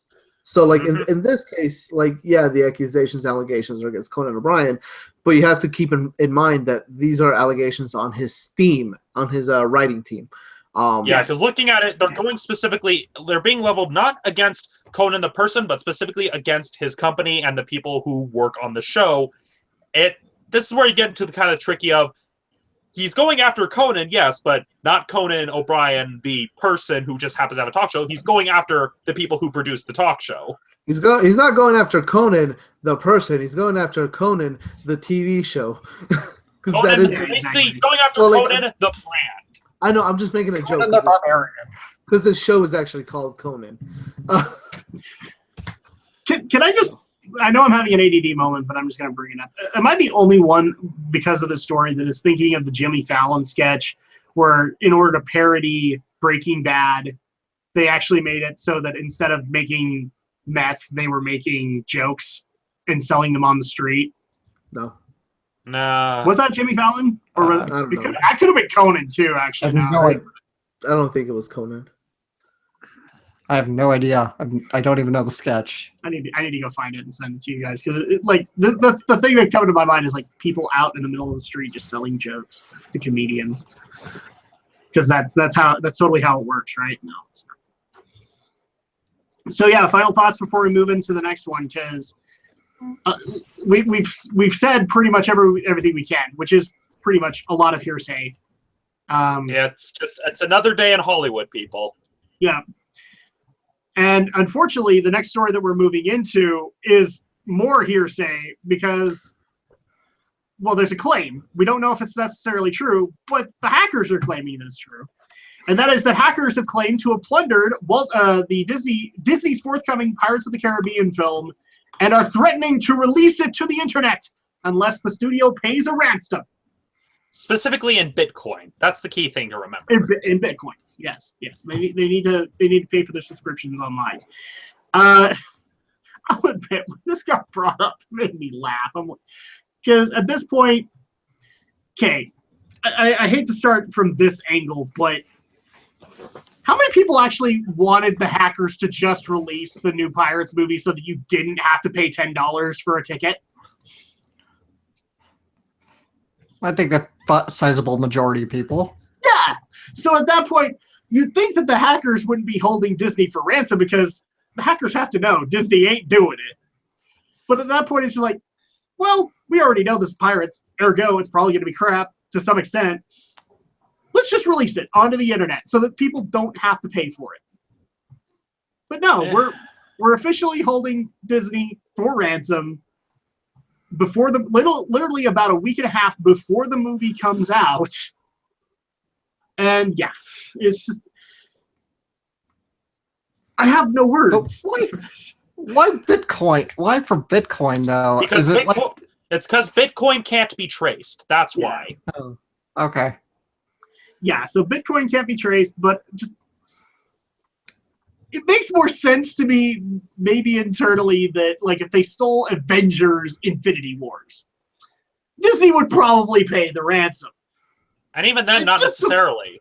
Because keep in mind, see them paying for Pirates. Keep in mind, Disney, when it comes to stuff like this, Disney very much has the motto that the U.S. kind of had, where it's very much we don't negotiate with terrorists. So even if they did steal Infinity War and did threaten to release it, Disney's not going to pay them because it's very much a case, for all we know, they don't even have the film. For all we know, they're just bluffing and hoping that Disney will fall for it. And Disney probably, and Bob Iger, the CEO, probably knows, hey, there's no guarantee that they actually have the film, so why should we acknowledge that if there's no proof that they actually have it?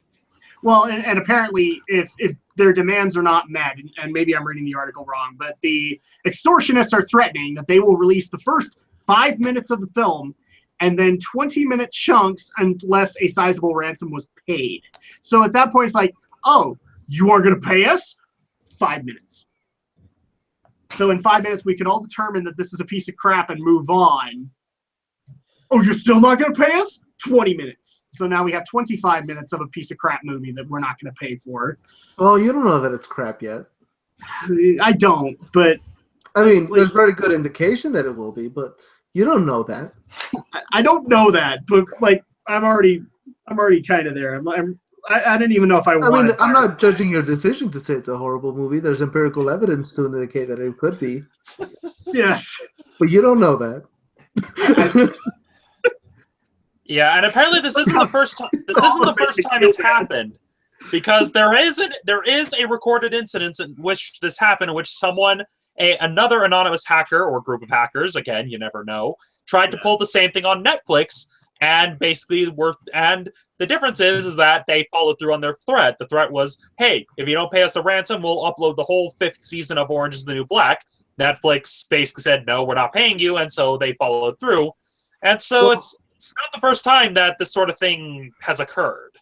Well, it wasn't the whole season. It was the first 5 episodes, which they did, and I think Netflix actually saw a boost in sales because people pirated the episodes and they wanted to watch the rest of the series. Well, that's kind of how it's worked for Game of Thrones, that people pirate Game of Thrones and then they buy the DVDs. So at this point, I mean, let's just go around the table. Like, our thoughts on the fact that hackers are basically holding pirates, dead men tell no tales, at ransom to Disney. I think it's fitting. Pirates are gonna hold a movie about pirates for piracy. Cool. It's poetic. I love it. And who really cares? At the end of the day, I think Disney has to assume that at some point by the time they release the movie, it's already going to be pirated on the internet anyway, probably in China. So at the end of the day, there's no point in paying ransom and setting a precedent. Just like whatever. It's no doubt they're just going to shrug and move on with their lives and say whatever. The movie's going to be pirated and leaked anyway. To be perfectly honest, I wouldn't be surprised if Disney hadn't at least to some extent cut their losses already and planned out their release schedule to accommodate for the fact that Dead Men Tell No Tales did horribly. Well, given how much the budget was slashed during production in the wake of The Lone Ranger, they're probably not even looking for a success here. They're probably just thinking, we're just making this to fill out the contract so we can forget this franchise. Bruckheimer's already gone. Lone Ranger was crap. And so it's very much a case of, hey, we're not even expecting this to do well. Well, Bruckheimer's gone, and I think, correct me if I'm wrong, Romney, but Depp wanted out of the contract. Pretty much, he was signed on for a certain number of films, and so it's very much Disney's more or less making it just to run out the contract, make what they can from the, well, let's face it, the nostalgia people have for the Pirates franchise, given how long it's been. And so it's very much a case of, hey, we're just going to make it. If it makes money, great, but we're not putting all of our eggs in this basket. Yeah. Aldo, any additional thoughts on this one? I mean, not really. I mean, if it's a terrible movie, people are going to hate it, anyways. Reviews are going to come out soon, right? Or have they started coming out? So, I mean, it doesn't matter whether they release it or not, I don't think. They'll probably start coming out because it's supposed to release on the 26th. So at that point, it's probably going to start coming out on Monday. Right. So, if the movie is good and they do leak it, I think a lot of people will actually go to the theater so they can get that theater experience. Here's the thing. A lot of research and numbers has actually shown that piracy can be good for the company, for the industry. Game of Thrones actually pushed a lot of interesting evidence in that pirators were more likely to buy box sets than people who get HBO or watch the app. Yeah. We've seen this with the anime industry as well. The prevalence of certain series getting fan subs, and then those series get licensed, and people start buying the DVDs once they're licensed. Now, granted, it doesn't pull the same traction as Game of Thrones, but we've seen that same sort of thing happen with certain anime series as well. Yeah. I mean, other than that, I agree. I think they could have chosen a better movie to put up for ransom. Yeah. Guardians would have been a better movie. Yeah. Yeah. So, okay. Well, moving on into the next story here, which was presented by Aldo. And the second I read it, I had to put it in the agenda. Because, first of all, I didn't even know this organization actually existed in Japan. And second of all, I actually think that... Why are you always so surprised? Well, this one I'm especially surprised because I think Japan actually sounds more soccer mom than most soccer moms I know. Well, yeah, that's the thing. A lot of people would think Japan's fast to loose, but you'd be surprised how strict they are about a lot of things. Yeah, so the story that we're talking about is that Japan's Broadcasting Ethics and Program Improvement Organization, BPO, a watchdog group, has recently published viewer complaints from the April season of anime. So I'm just going to go ahead and read this because I enjoy reading it. Regarding a late-night anime program, there was extremely obscene content because it's an anime work. There is a possibility that children may mistakenly watch it. The problem is not limited to this program. I want TV networks and producers to revise their thinking and show restraint with broadcasts of anime programs with content that is too sexually extreme. And the examples that get brought up, although the complaints does not identify the anime, some online commenters suggest that it may refer to Seven Mortal Sins.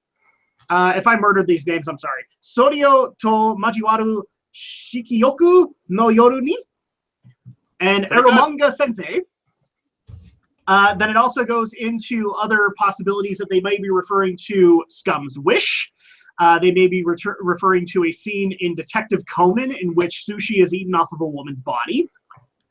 This must be a current season. I had never seen that. Let's see, a masturbation scene in Mr. Osomatsu. Those are other allegations that have happened in the past. They're not the same. Read the article, Adam. Sorry.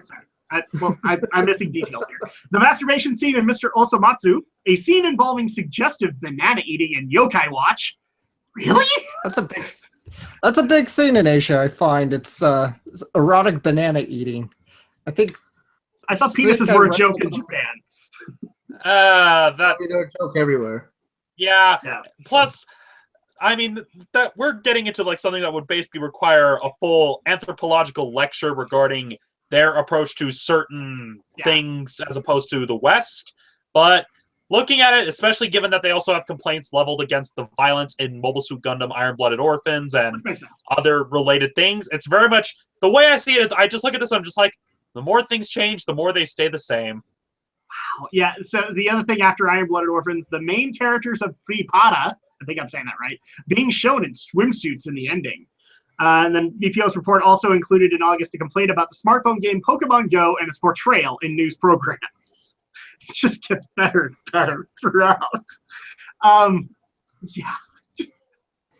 What's funny is I actually looked up some of this stuff when I saw these series, and I can't help but laugh a little bit because I look at this article and go, this is really the tip of the iceberg. I don't see a lot of other series getting, like Scum's Wish, that makes sense for this particular season. I don't know about the others. But, like, no complaints about Keijo. No complaints about... Well... what was it? Crap. Well, keep in mind, these are... There's so many other series.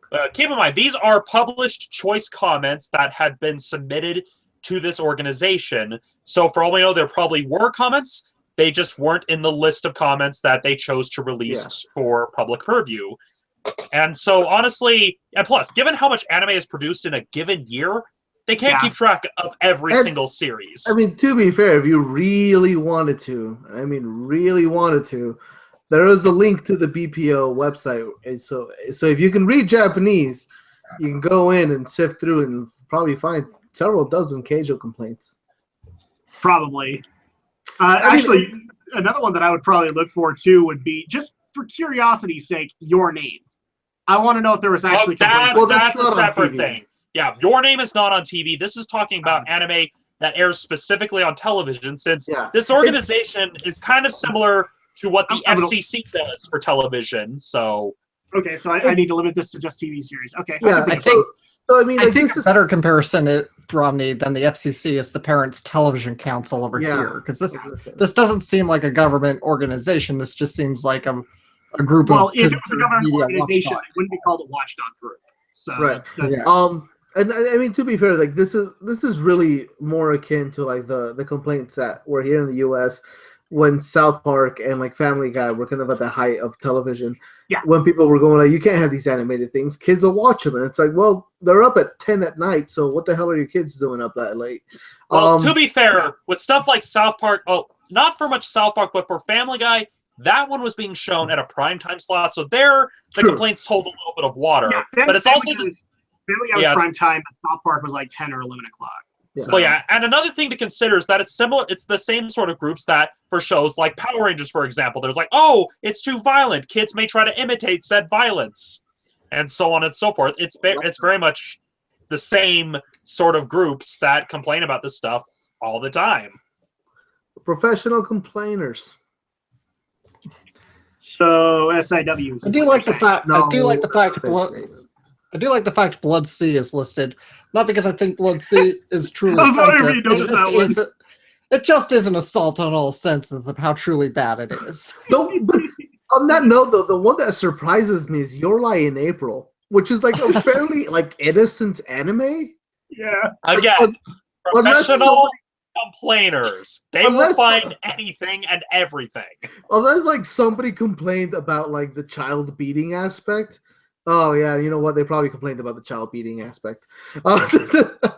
You know, if you like child beating, you should Your Lie in April. Or it's the semi-transparent dress the girl's wearing in the poster. I really don't know. God. I just love a lot of these ones in the past. So 7 Deadly Sins, Your Lie in April, Hunter x Hunter, Full Metal Alchemist. Yeah, that had to have gotten some complaints. Iron-Blooded Orphans. But part of me like wants to go into this and go, okay, I'm guessing when you watch this, you probably watched a previous Gundam series. You know it's about war, so it shouldn't shock you that violence would be in it. Well, no, because a lot of people, it's their first time watching Gundam. That's true, yeah. Plus, at the same time, people can also be nostalgia blind, where you'll have people saying, oh, why can't cartoons be like wholesome, like Looney Tunes? Even though Looney Tunes got very violent and very dark on occasion.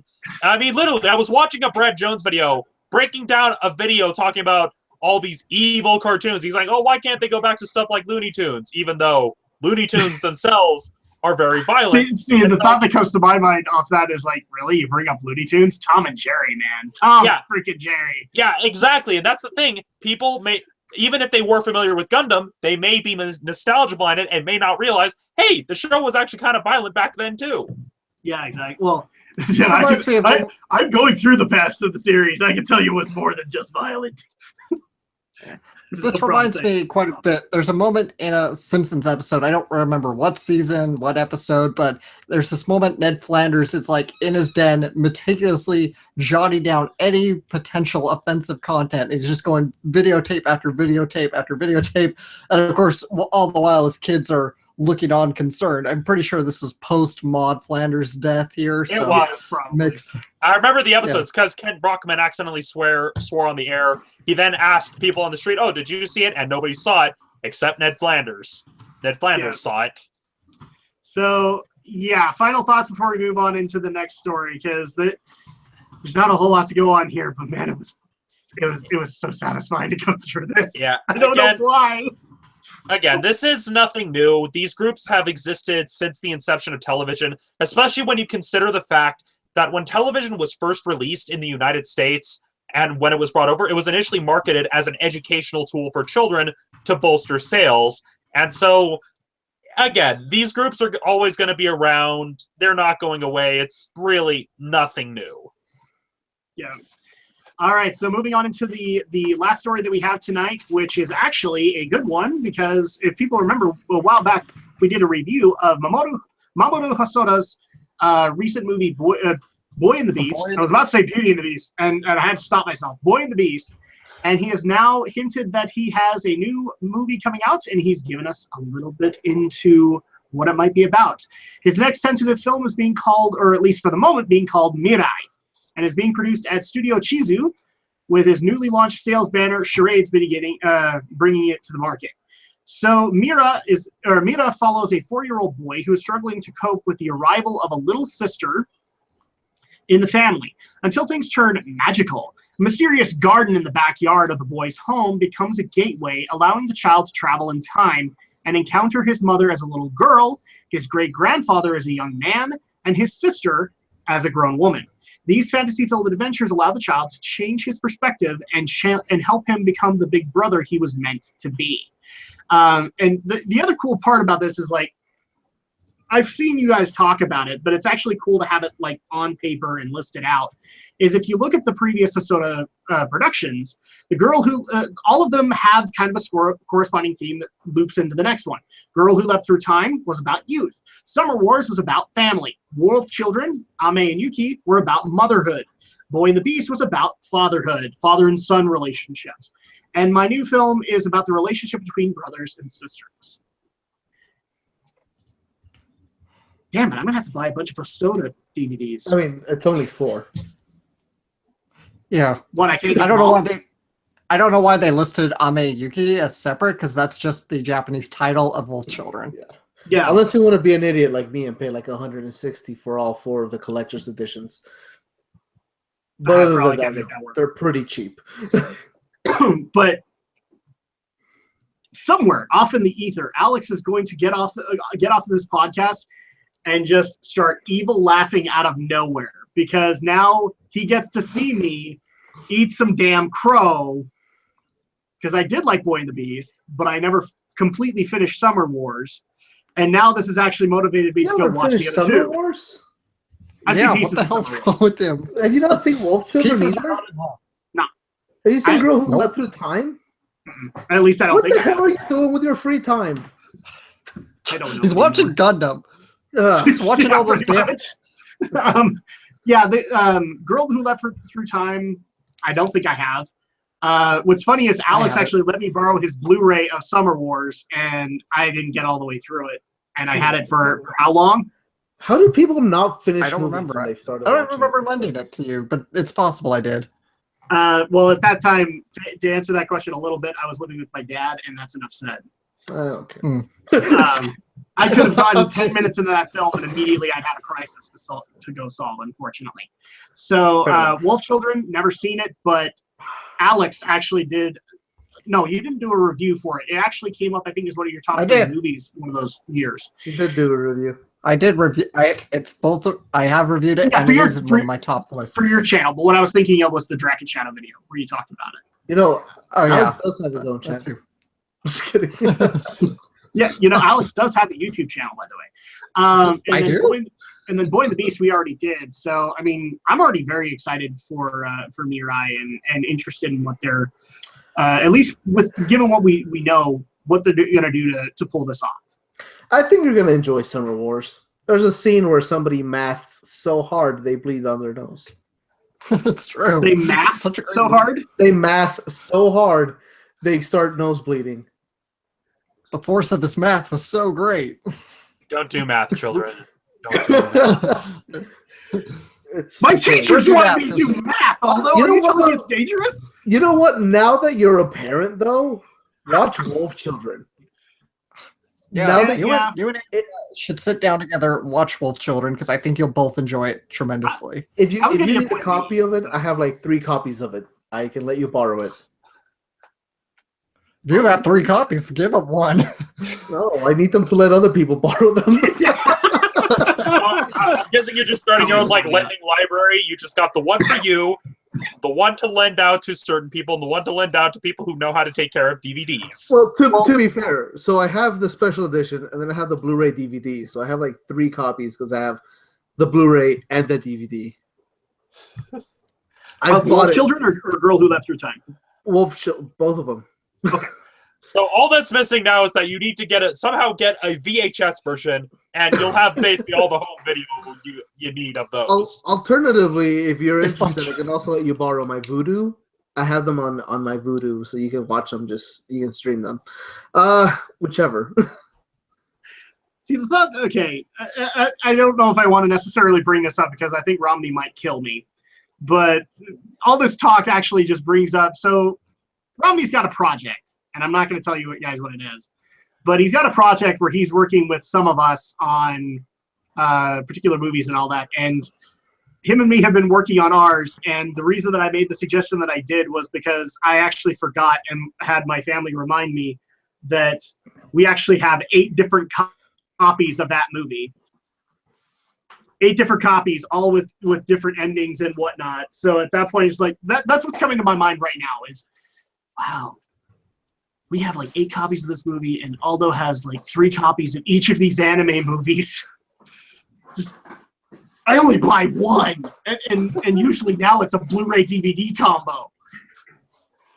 I don't know what. So I mean, we're at the end of the show, right? And so so just as an example, so I have the Hosoda collections, which are the special editions for like all the movies. I'm only missing Boy and the Beast because that hasn't been released yet. But here is Wolf Children, the special edition. Okay. Here is Wolf Children, the normal edition. Here's Wolf Children, the Bible. It's a really good movie, Adam. You should watch it. It's fantastic. Okay, right. I'm not biased or anything. I guess I'm getting my arm twisted. So at this point, not like I'll have to watch it. $100 invested into this non-franchise. I'm not biased. And now Romney will. So not only will I get killed over the fact that I haven't watched all these Hosoda movies, but now Romney will kill me because I may have let loose an idea that he had. Not really. Everybody watches one Hosoda movie and then we talk about it. There you go. There you go. Oh. And since they all have corresponding themes, we all connect them. I'm not gonna do all the editing for that. If one of you guys wants to lay the groundwork, I'm happy to participate. But I ain't doing that. I don't even want to do it. I don't even want to do it. Well, the other thing too is that I might actually be able to, because I think this comes from Crunchyroll, so I might be able to get these via that way too, wouldn't I? No, Crunchyroll's TV. No. So yeah. Amazon maybe. Probably Amazon. Like I said, I have them on Vudu. You're more than welcome to borrow my Vudu account. Okay. We'll see what we can make work out. But back onto the story. So final thoughts on Mirai before we wrap things up. Well, yeah, we really want to go into the final here. I was hoping we'd talk more, but anyway, which you kind of skimmed on the details because you only read the Crunchyroll blurb, but if you go onto the Variety article where it talks a lot more, Osada kind of gives more of his insights into the movie. It's really fascinating where he talks about Mirai is the name of his own daughter, and the experience, the story is kind of based on the fact that his son, who is older, kind of was apprehensive about his new baby sister kind of coming into the family, taking up a lot of attention. So that's where he kind of wrote the crux of the idea for forming the story. I love it. I like the idea. I can see where his inspiration came. And yeah, I officially assign Alex to go find limited screenings of Mirai when it actually happens. And there you go. Yeah, guys, I don't need to assign anything. Alex will find it. Probably. So we're the movie's on track to ideally be completed in May 2018. So we're probably going to be looking at early 2019 at best, I think, for US screenings. So we're a little ways away. I was actually going to say also, and if Alex can't find it, then all Alex has to do is reach out to the Aldo, and Aldo will help him. And I have a feeling this is going to be a thing. So, yeah. Any other thoughts before we wrap things up for the evening? I don't mean to cut it short, Alex, but this Variety article is actually really interesting. I'm a little sad I didn't notice it earlier. This is actually really interesting. That's cool. I mean, I don't know. I've always loved Hosoda's movies. I've always liked the family aspect to them. I don't know. Wolf Children is a masterpiece, I think, but whatever. Aldo and I are very much in the same camp. We're both, although I think Aldo's actually a little more hardcore. I must turn in my Geek card now, because Aldo has all these collector's editions. I just have the standard editions of all. Though I do have the original collector's edition of The Girl Who Leapt Through Time, which came with the original soundtrack when Bandai USA released it. So there's something at least. Well, if it makes you feel any better, Alex, I mean, he already humbled me earlier this year when he got the collector's edition Horizon Zero Dawn and got the statue and all that. And I still want it, but there's nowhere I can put it in this house. There's nowhere. But Aldo finds ways. So maybe what I should do is actually get the collector's edition, then bring Aldo over here, and Aldo will help me make space. Listen, I don't make space. I just buy bookshelves. I'm eventually gonna run out of places to put bookshelves. Well, that's kind of where I'm at with DVDs and books that I keep buying. Is that I just buy more shelves, and the stack is actually getting kind of precarious over here. Tell me about it. I need to start doing that myself. Too. All right, well, let's go ahead and wrap things up for the evening then. So we've already covered a bunch of these stories. We do have a side story here, but I think I'm going to wait until next week because it's basically attached to some of the Netflix announcements that were made this week. But then listeners started sending out to me that Netflix was rumored to announce this and this and this, and I couldn't confirm them. So maybe we'll hold off on that story till next week, and I'll gather up what is confirmed from Netflix, and we'll go over that. Because there are some actually really good announcements, I think, that we want to go over. There's a Witcher television. I think is it a movie or is it a series? It's a Netflix series. Yeah, it's a Netflix series. There's also a prequel to The Dark Crystal. Jim Henson's Dark Crystal. So we'll go over those details next week. I just want to make sure that I have all the shows that are confirmed in that list. So if people want to get a hold of us for the various opinions and stuff that we've said on the stories we've talked about tonight, Stephen Romney, how do they get a hold of you to talk to you about that as well as give their own feedback? Well, you can always find me here on YouTube at youtube.com/StudioGhostUtah. You can also find me on Facebook at facebook.com/Romney'sReviews, no apostrophe. And I am also on Twitter at RomneyReviews. And as for this week's Romney's recommendation, many of you are probably expecting a certain game that came out today, but instead I'm going to recommend an older title that I've been finding some joy in. Are you tired of open-world sandbox games leaving you utterly depressed because they comment on some weird facet of the world you don't want to think about? Are you tired of them, hiding things behind paywalls or hiding things behind arbitrarily designed figurines that basically act as said paywall? Don't you just want to roam around a virtual world and super kick an alien in the dick so that he flies out into space? This week's Romney's recommendation is Saints Row 4 Re-Elected. I got it in a flash sale. I've been having an absolute blast. And yes, that's what I've been doing, is running around, kicking aliens into space. And so that's this week's Romney's recommendation is Saints Row 4 Re-Elected for PS4. I'm sorry.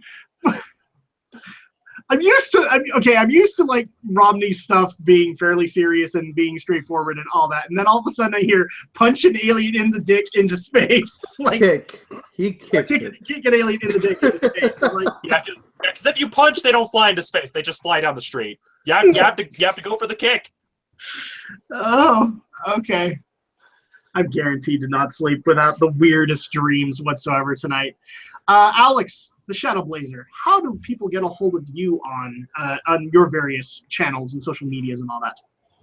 Well, the best way to find me, of course, youtube.com. ShadowBlazer3000 is my channel where I do make anime content and some game content on the side. And if you want to follow me on social media and always know when a new video goes up, I am on Twitter at AlexJShort.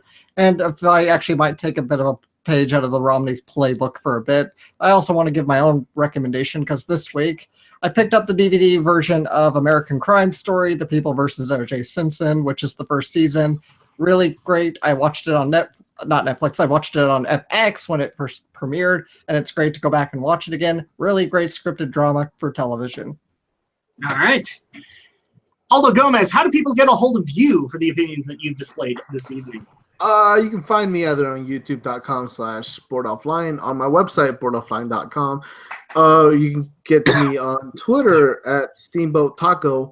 I'm also gonna hop on that recommendation bandwagon. I was initially gonna talk about Portal Knights because that just actually released out of early access on Steam, and it's like a $20 Minecrafty little dungeon crawler. It's really good. It's really enjoyable.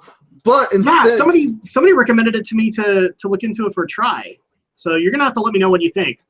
I can tell you now, it's good. I've been playing it since it was in early access, and I've been just eagerly awaiting. And they finally have done a full release. It's available on PS4, Xbox, and PC. But instead, just go watch a Hosoda movie, man. Just do that. Just go do yourself. And if people want to borrow your DVDs, Aldo, how do they get a hold of you? I said that, but you can do it on Twitter at Steamboat Taco. And then he'll consider whether or not he will give his collector's edition. You can borrow. I'll go buy like a VHS copy of Wolf. I'll make a VHS copy of Wolf Children. So if you live back in the '90s, I can let you borrow that. Yeah. All right. Cool. Well, yeah. You just have to make sure to have them sign up for an Aldo library card. It may or may not have a picture of Rei Ayanami on it. Probably will. I want it to have a picture of Rei Ayanami on it, and like every library card is just different images of Rei Ayanami. There's on the Evangelion Reddit. My personal favorite has always been Rei Ayanami in the kimono. Oh yeah, it's a good one. in the Evangelion Ayanami is where the Evangelion Reddit, my hero lives, who has been uploading a different picture of Rei Ayanami every day for the past 300 days. Very nice. All right. And if people want to get a hold of me, the best ways to be able to do so are my YouTube channel, which is youtube.com/Drac2326. You guys can check out all of the awesome content that I have there, whether it be Let's Plays, vlogs, reviews, all that fun stuff. And also, you can reach out to me on Twitter at Drac2326, and that's usually where I get a lot of my feedback on the matter and all that fun stuff. But if you guys want to get a hold or support the show and continue to show, or if you guys want to support the show and continue to show love for it, first of all, the thing we recommend is going to geekyweek.podomatic.com. That's where our RSS feed is. That's where you can get all of the audio files for these podcasts, where I refine the audio a little bit and let you guys have a little bit more crystal clear for your commute to work and back. So, and also that it does give access to the iTunes page. If you guys want access to that, to be able to put that into your iTunes stuff, you can do it that way too. You can also email us stories or email us feedback at geekyweek@gmail.com, and we do take that into effect for most of the time. Like a lot of tonight was listener suggested stories as well as panelist suggested stories. And then also, if you want to follow us on social media, the two best ways to be able to do so are, first of all, search for Geek News, Reviews, and Opinions on Facebook. You'll get access to the page and like it. And also, you can follow us on Twitter at GeekyNRO. And you'll get up to the minute information when we're going live, the stories we might be discussing, the major stuff we might be doing for summer, things like that. I've already been getting asked, are we going to do full-on coverage for E3? Yeah, it's a strong possibility we're going to be doing something like that. I think I've planned that out. So there's plenty of stuff to be able to look forward to. And we haven't even pimped like all the stuff that you guys can check out on their YouTube channels. I'm sure they all have summer stuff going on. You guys can check out all those stuff where he does game reviews, as well as some Let's Play content here and there. Like he's actually no, more review content is what he's stuck to. Alex, where he does anime reviews, and just barely started up a Let's Play of Sonic Adventure 2. I feel like I need to make you sign contracts, Alex, where you just don't do those after we've done them on Dragon Shadow. What a better way to cross promote. He wouldn't sign it anyway. And then also with Romney, because obviously he's got tons of movie reviews coming out this summer, as well as some additional projects that I think you guys are going to enjoy as well. And that's going to go ahead and do it for us this evening. We thank you guys so much for coming here, enjoying the stories that we had to talk about, enjoying in the hilarity that ensued this evening. And of course, we will be back next week. So for me, for Aldo, for Alex, and for Romney, we'll see you guys next week for even more geek news, reviews, and opinions. Hey, everybody.